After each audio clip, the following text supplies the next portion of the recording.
Assalamualaikum warahmatullahi wabarakatuh. Perkenalkan, nama saya Romi Fadli, NIM 20074046. Baiklah, pada hari ini saya akan mengobservasi sebuah alat berat, yaitu ekskavator. Yang pertama, komponen ekskavator. Yang pertama, bucket.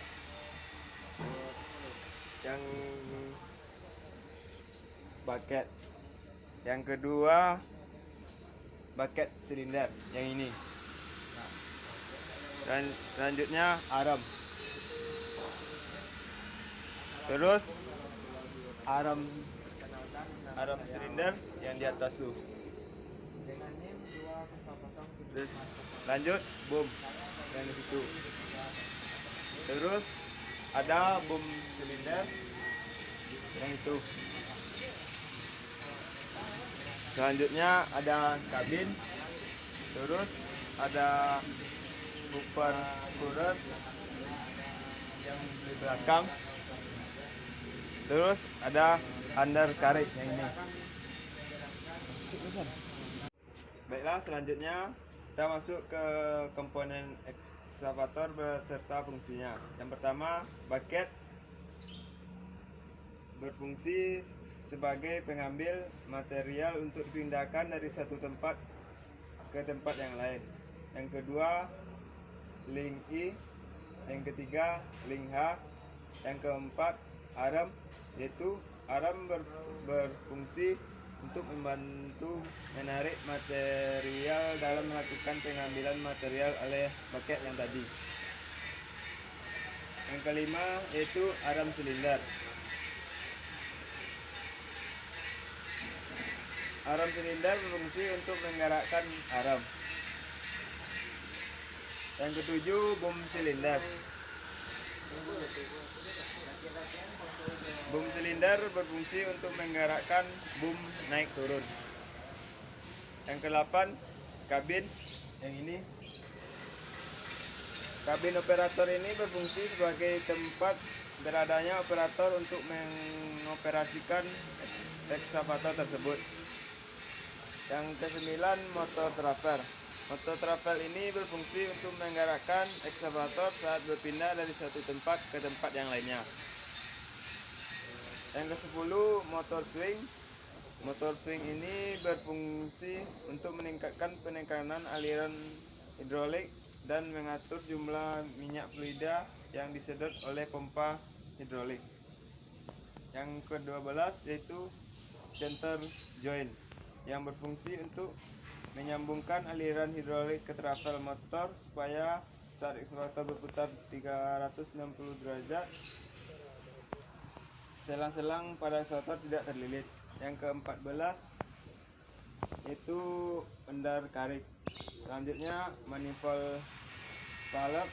Terdapat 8 solenoid yang berfungsi untuk memindahkan kombinasi alat saat bergerak, contohnya arm tadi, untuk mengarahkan ekskavator dalam melakukan pekerjaan.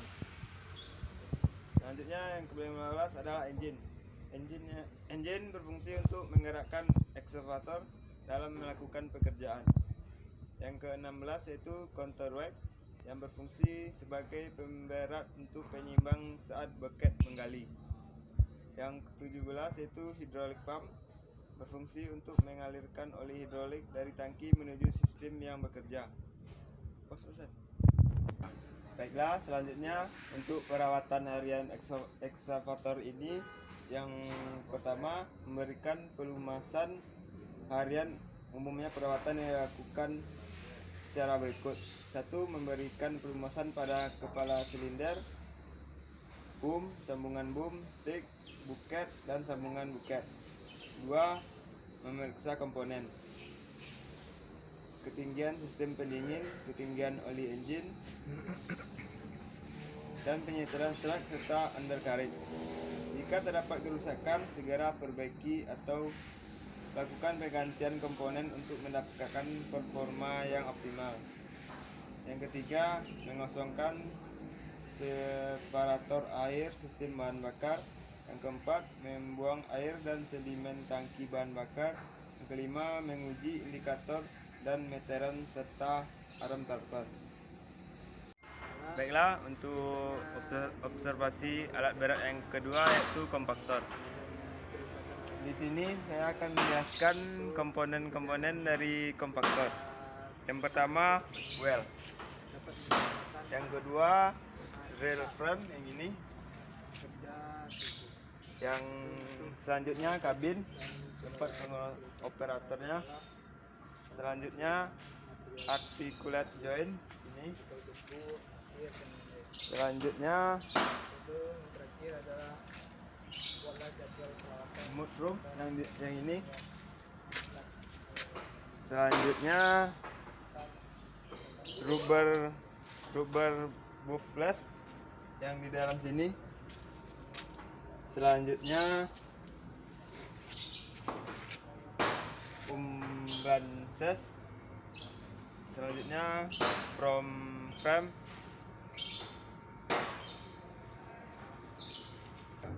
Baiklah, untuk selanjutnya di sini saya akan menjelaskan fungsi-fungsi dari komponen yang saya telah sebutkan tadi.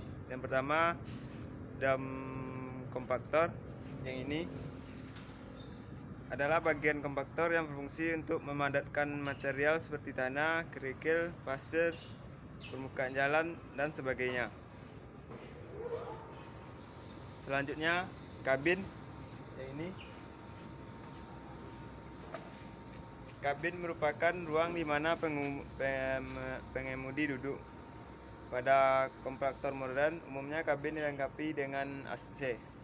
Yang ketiga, body frame-nya yang ini. Body frame atau chassis adalah struktur pendukung utama dari kompaktor di mana semua komponen terpasang pada bagian tersebut. Yang keempat, articulate joint adalah sambungan poros permanen atau semi permanen yang memungkinkan bagian dari kendaraan bergerak dengan berbelok tajam.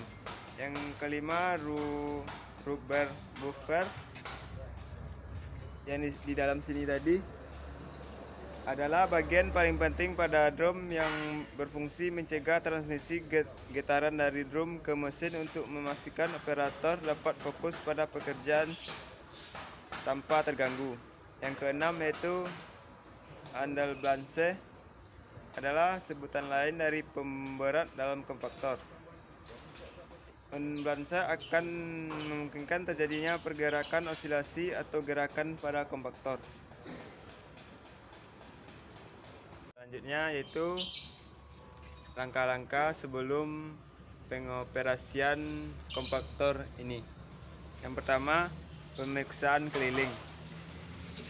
Kelilingi sekitar unit, pastikan kondisi unit alat berat mulai bagian bawah hingga bagian atas dalam keadaan baik. Yang kedua, pemeriksaan engine. Pastikan oli mesin, oli hidrolik, aerator, instalasi semuanya aman. Yang ketiga, pelumasan alat gerak. Lakukan pelumasan secara menyeluruh terhadap sendi-sendi gerak pada alat berat. Yang keempat, pemeriksaan ruang kabin operator. Periksa kontrol panel dan pastikan tampilan layar monitor dalam keadaan baik. Yang kelima, yang terakhir, yaitu pemanasan mesin sebelum melakukan pekerjaan. Yaitu hidupkan mesin, pastikan asap dan suara dalam keadaan baik dan normal. Jika temperatur mesin dan sirkulasi oli hidrolik sudah cukup, mulailah beroperasi. Baiklah, untuk observasi alat berat yang ketiga yaitu motor grader. Untuk motor grader memiliki komponen sebagai berikut. Yang pertama itu blade lift cylinder yang ini. Yang blade lift cylinder sebagai salah satu komponen motor grader yang mempunyai fungsi untuk menempatkan blade sesuai keperluan. Sebagai contoh, memerlukan status miring karena itu hidrolik akan menempatkan blade miring. Yang kedua yaitu drawbar tip silinder yang ini. Fungsinya yaitu sebagai salah satu komponen motor grader yang mempunyai fungsi untuk menempatkan ketinggian dari blade, seumpamanya memerlukan kedalaman yang lebih karena itu arm akan turunkan supaya blade lebih dalam menancap ke atas. Yang ketiga yaitu cap yang di atas kabin, berfungsi sebagai salah satu komponen motor grader untuk tempat duduk operator, tempat kontrol, dan setir motor grader. Yang keempat yaitu Rapper terletak di belakang.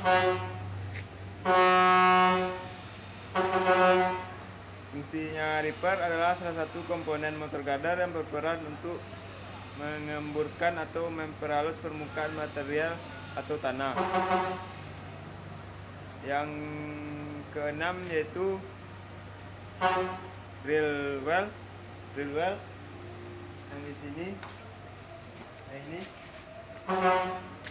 fungsi dari drill well.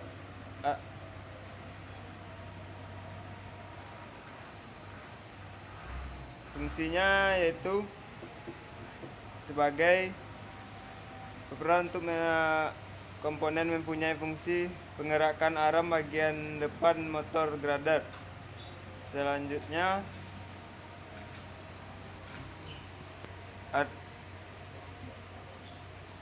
blade yang ini.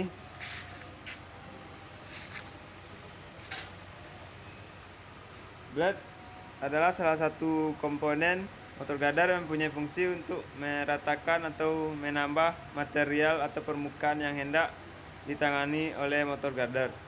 Yang selanjutnya komponennya adalah front wheel.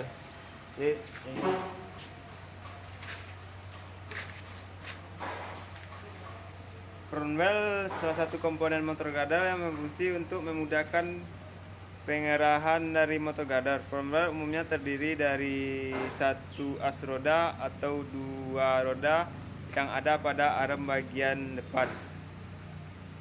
Yang selanjutnya yaitu frame lamp, yaitu lampu. Salah satu komponen motor grader yang mempunyai fungsi untuk pencahayaan motor grader saat bekerja pada gelap atau malam hari. Selanjutnya itu perawatan berkala pada motor grader ini. Yang pertama, periksalah pelumasan secara berkala meskipun monitor panel tidak menunjukkan tanda adanya masalah. Kondisi pelumasan yang baik dan bekerja secara sempurna dapat menambah masa kerja suku cadang alat berat.